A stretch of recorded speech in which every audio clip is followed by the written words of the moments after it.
The recipes on my blog are made with common and affordable ingredients that are very easily accessible.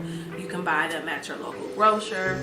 You can probably find them at the corner store for the most part. I really try to be cognizant of the foods that I make for people because I know me and I know how I am as a person who likes to look for recipes as well, and I don't like to go for a huge long list of ingredients or ingredients that I have no idea what they are. I hope to have an approachable approach when it comes to my food. I want to be relatable to people. I want people to feel like, you know, I'm the girl next door. You can talk to me about anything.